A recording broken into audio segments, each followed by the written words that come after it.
제비뽑기의 제비는 무엇을 가리키는가? 그 어원에 대해서 알아보도록 하겠습니다. 제비뽑기의 제비가 하늘을 날아다니는 제비를 가리킬까요? 아마 그렇게 생각하시는 분은 거의 없을 것입니다. 하늘을 날아다니는 새, 제비는 영어로는 스왈로우입니다. 1690년에 나온 역어유해라는 책에는 저비라고 되어 있습니다. 저비. 제비의 고어가 저비라는 얘기입니다. 두시 은혜 같은 데도 저비라고 되어 있습니다. 하늘을 날아다니는 새, 제비는 저비.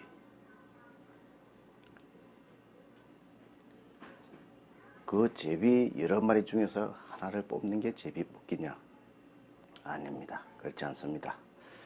국어사전을 찾아보면은 제비뽑기는 이렇게 설명해 놨습니다. 제비를 만들어 승부나 차례를 정하는 일. 하늘을 날아다니는 제비를 만들 수는 없습니다. 그러니까 그 새 제비를 가리키는 것은 아니라는 걸 알 수 있습니다. 그러면 제비는 뭐냐? 국어사전에서 제비 뽑기 말고 제비를 찾아보면은 새를 가리키는 말 말고 또 똑같은 제비를 이렇게 설명해 놨습니다. 여럿 가운데 어느 하나를 골라 잡게 하여 거기에 미리 적어 놓은 기호나 글에 따라 승부나 차례 따위를 결정하는 방법 또는 그것에 쓰는 종이나 물건이라고 되어 있습니다.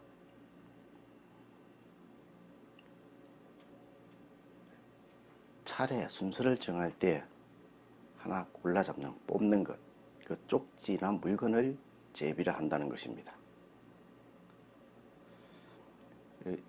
요즘은 잘 없지만은 새점을 보러 가면은 새가 이렇게 하나를 콕 물어 올리는 거 있죠. 새점. 거기에 여러 개 쪽지를 넣어놨죠. 그게 바로 제비입니다. 사투리로는 제비뽑기를 비구라고도 하고 심지뽑기라고도 한다고 국어사전에 설명해 놨습니다. 이 제비뽑기의 제비 어원은 어떻게 되어 있는가? 역시 1690년 역어유해를 그 어원으로 잡고 있습니다. 국어사전에서는 그렇게 해놨습니다.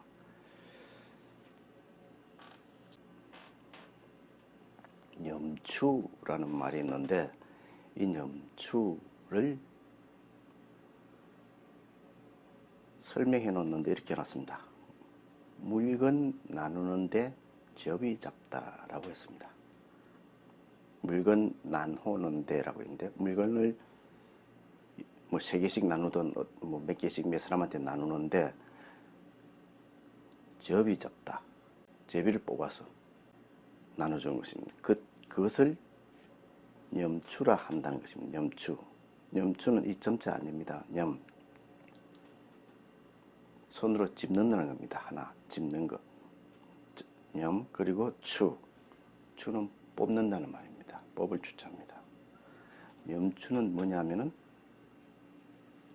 콕 집어서 뽑아내는 것이 염추입니다. 손으로 집어서 뽑아내는 것. 그것이 염추입니다. 이 염추를 물건 나누는데 제비 잡다라고 설명해 놨기 때문에 제비 잡다. 이것이 제비뽑기의 어원이라고 국어사전에서는 설명해 놓은 것입니다. 이 지어비는 날아다니는 새, 지어비와 표기가 똑같습니다.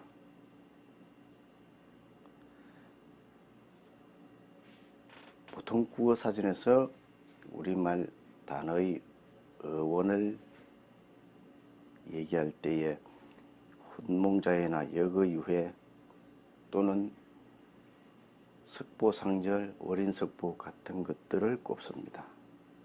거기에 나온 표기를 어원으로 잡는 경우가 많습니다. 이 역어유해라는 책은 그 어원을 얘기할 때에 100% 믿을 것이 못 된다고 생각합니다. 물론 다른 석부상절이나 월인석부 같은 것도 마찬가지입니다. 거기에 실려 있는 표기라고 해서 모두가 정확하다, 옳다라고 맹신해서는 안 된다는 것이 저희 생각입니다. 이념추, 접이 잡다라고 했는데 이 접이는 사실 잡다라는 말과 똑같은 잡이에서 왔다고 저는 생각합니다. 잡다라는 말에서 왔다는 것입니다. 잡다. 접이 잡다가 아니라 잡이 잡다라고 해야 맞다는 얘기입니다.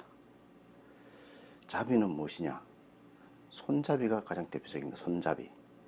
왼손잡이, 오른손잡이 할 때 그 잡이.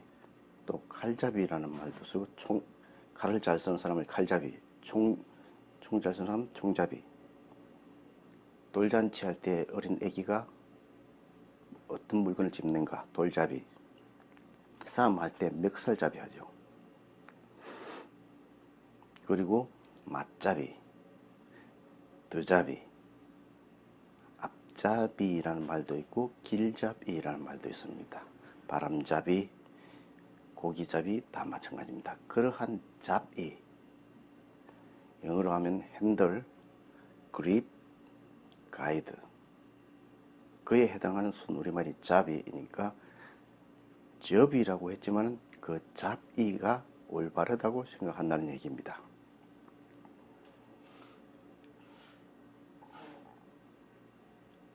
모음 아와 어가 넘나드는 경우는 들어 있었습니다.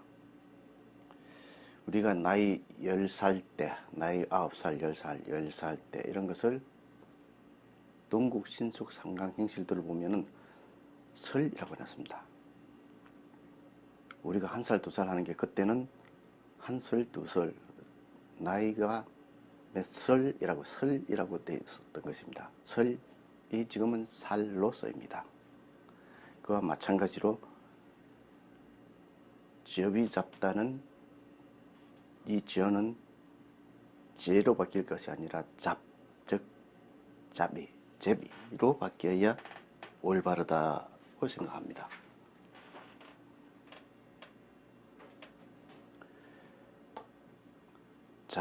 잡다에서 온 말이기 때문에 잡이 뽑다, 제비 뽑다, 제비 뽑다 이렇게 표기하는 것이 올바르고 현대 한국에서 이렇게 표기하는 것은 잘못된 표기라고 생각한다는 얘기입니다.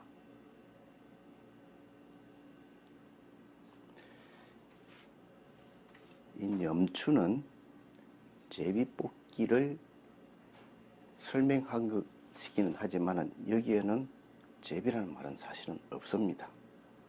뽑아서 집어드는 것밖에 없습니다. 제비 뽑기에 해당하는 한자어는 추첨입니다. 추첨. 구사전을 찾아봐도 제비 뽑기는 추첨 또는 추생이라고 해놨습니다. 추첨의 첨은 뭐냐면은 어떤 통안의 대나무 가지, 꼬챙이, 대나무를 납작하게 잘라서 거기에 뭐 글을 써놓거나 이렇게 한 것입니다. 그 중에서 골라내는 것입니다. 하나를 무작위로 집어드는 것이죠. 뽑을 추자, 첨. 이 첨은 대나무로 만든 다듬은 꼬챙이들입니다. 첨. 이것을 한자사전, 한국의 한자사전에서는 제비첨자라고 하는데 저는 제비첨이라고 쓸 게 아니라 잡이, 제비 이렇게 써야 한다고 봅니다. 한자 사전도 잘못되어 있고 국어 사전도 잘못되어 있다고 본다는 겁니다. 추첨과 추생은 같은 말인데 이 생자는 한국에서만 쓰는 한자입니다. 중국의 백도백과를 보면은 한국 한자라고 설명을 해놨습니다. 이 생은 쪽지입니다. 아까 세점 이야기했는데 세점 볼 때 그렇게 여러 쪽지를 넣어놓은 거 그게 생입니다. 지전, 쪽지. 추첨, 추생은 그러니까 쪽지나 대나무 꼬챙이를 뽑는 것입니다.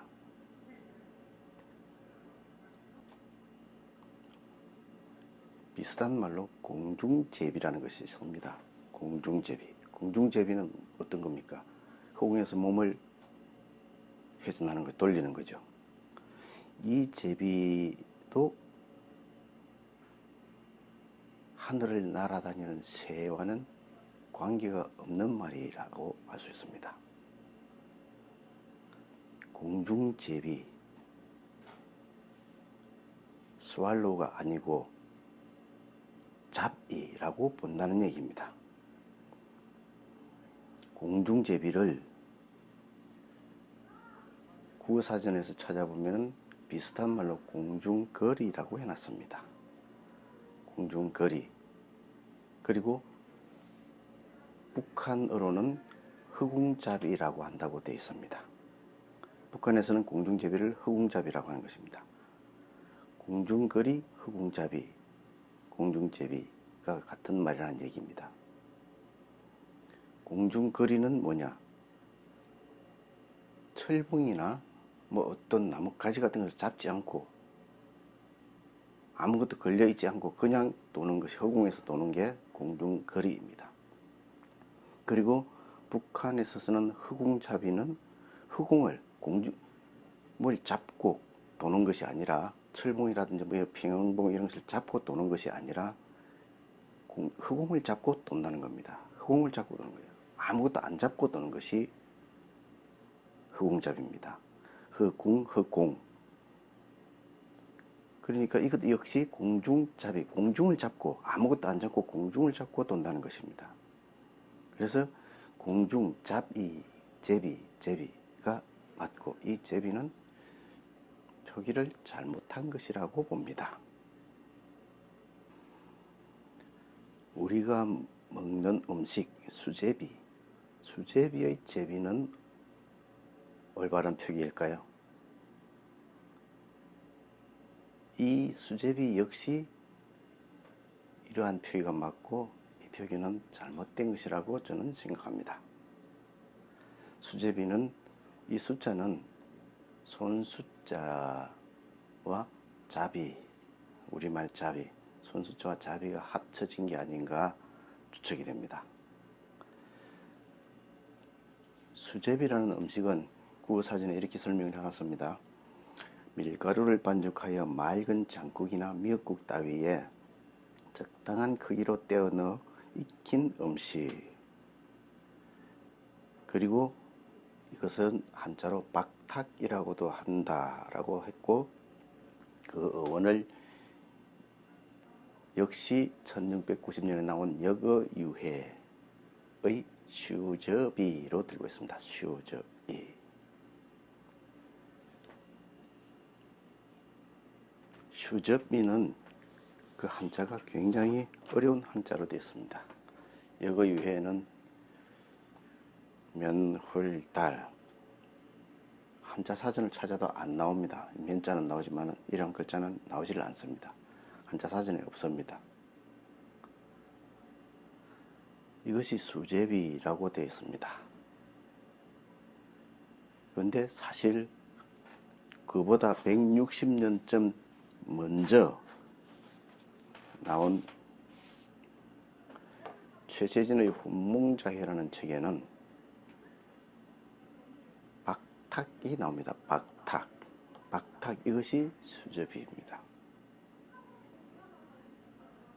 근데 수제비를 박탁이라 해놓고 훈몽자해는 1527년에 나온 책입니다. 그 책에 나화, 딱 둘 다 나화라고 써놨습니다. 그러면 이 나화는 순 우리말처럼 보입니다. 수제비를 가리키는 순 우리말처럼 보입니다. 그렇죠? 하지만 아니라고 저는 생각합니다.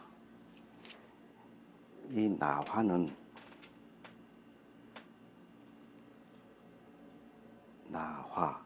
이 한자어로 된 나화를 그대로 한자음 그대로 해서 나화라고 쓴 것으로 저는 추측합니다. 나자는 잡을 나자입니다.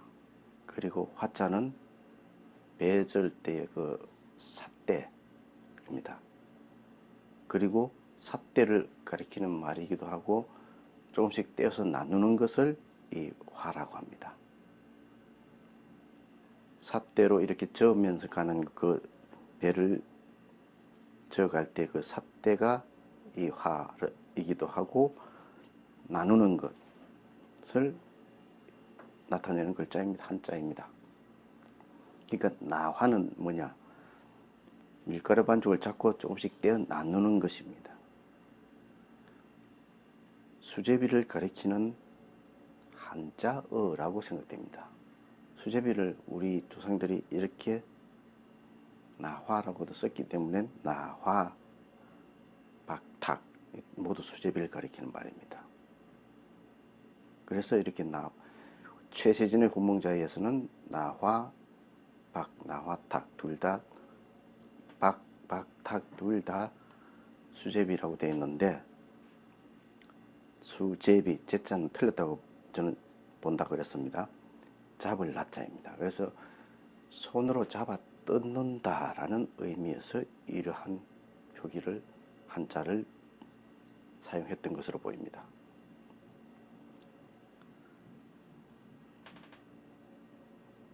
수제비를 사투리로는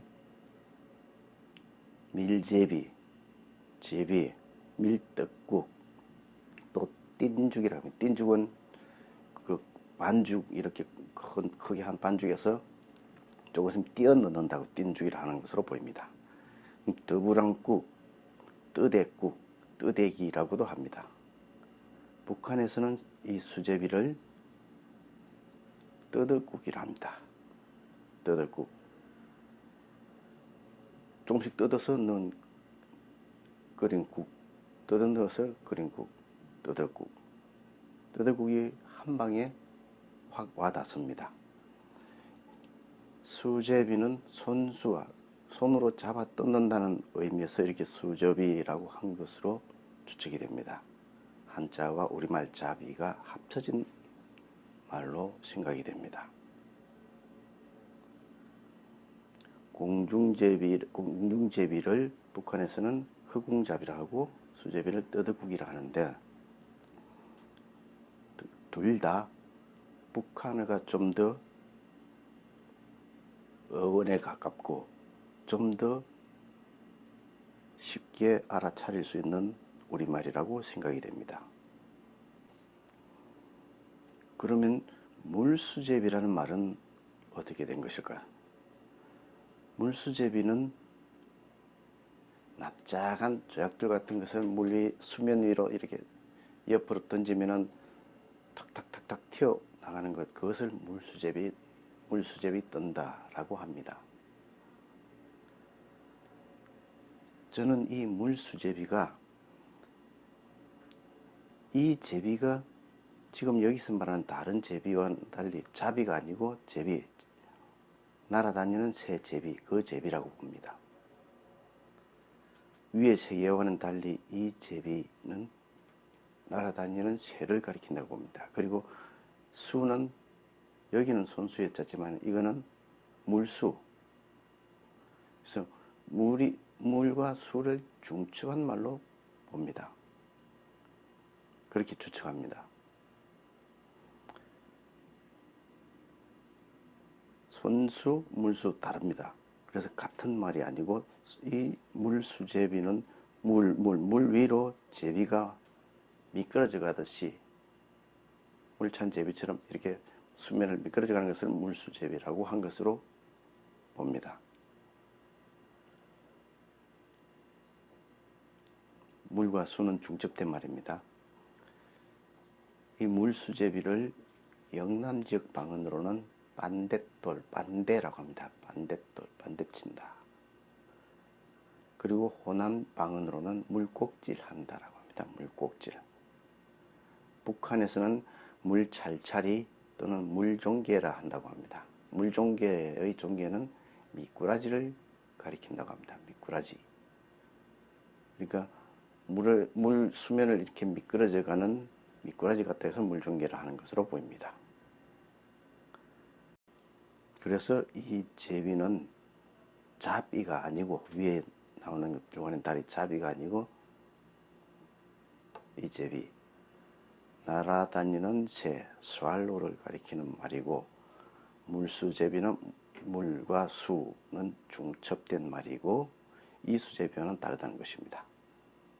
그래서 위의 세 개는 자비 혹은 제비가 되어야 옳고, 이것은 이대로 제비라고 표기하는 것이 낫다라고 생각한다는 얘기입니다. 현행 어문 규정에 따르면 어원을 알기 힘든 것은 그냥 그 소리 나는 대로 쓰고, 또 어원을 어느 정도 짐작할 수 있는 말이라도 본래의 말에서 조금 멀어진 것은 그냥 어원을 밝히지 않고 그냥 그대로 쓴다. 굳어진 대로 그냥 표기한다라고 합니다. 이 제비뽑기, 공중제비, 수제비는 이미 많이 굳어져 있습니다. 그래서 굳이 표기를 이렇게 바꿔야 되는가? 그냥 이대로 쓰는 게 좋지 않은가? 그렇게 생각할 수 있습니다. 그런 의견이 다수의 의견일 수도 있습니다. 하지만 우리 한국어가 글로벌 시대에 맞는 언어가 되려면 이러한 표기를 그대로 둘 것이 아니라 이러한 표기로 바꾸어져야 할 것이라고 저는 생각합니다.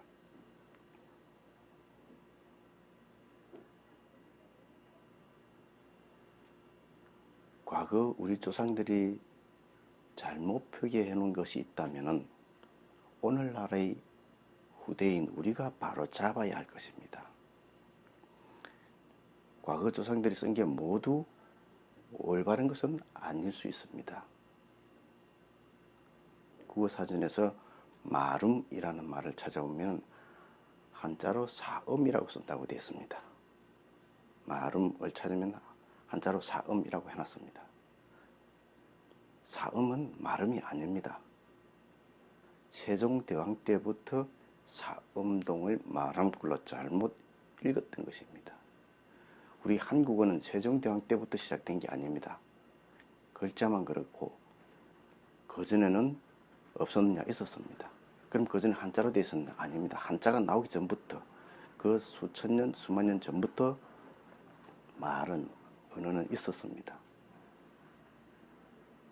그 말을 적을 길이 없어서, 글로는 적을 길이 없어서 그냥 말로만 주고받다가 중국 한자가, 갑골문자가 나와서 한자가 발명이 돼서 그것을 사용하니까 빌려서 우리말을 표기를 하다가 표기만 했을 뿐입니다. 그러다가 한글이 만들어지니까 표기를 한글로 한 것뿐입니다. 언어는 한글이나 한자 만들어지기 훨씬 이전, 수천 년, 수만 년, 그보다 수만 년 전부터 써온 것입니다. 그러므로 세종대왕 때에 나온 표기라고 해서, 세종대왕 때 간행된 책에 있는 표기라고 해서 모두 다 옳다는 생각은 버려야 할 것입니다. 대표적인 것이 조금 전에 말씀드린 사음동을 마름골이라 한 것, 그리고 연천을 쇠비라라 한 것. 연천은 쇠비라가 아닙니다. 세종대왕 때도 잘못된 표기가 있을 수 있다는 사실을 알아야 할 것입니다. 그리고 그것을 바로잡는 것은 바로 우리 후대인들의 몫이라고 저는 생각합니다.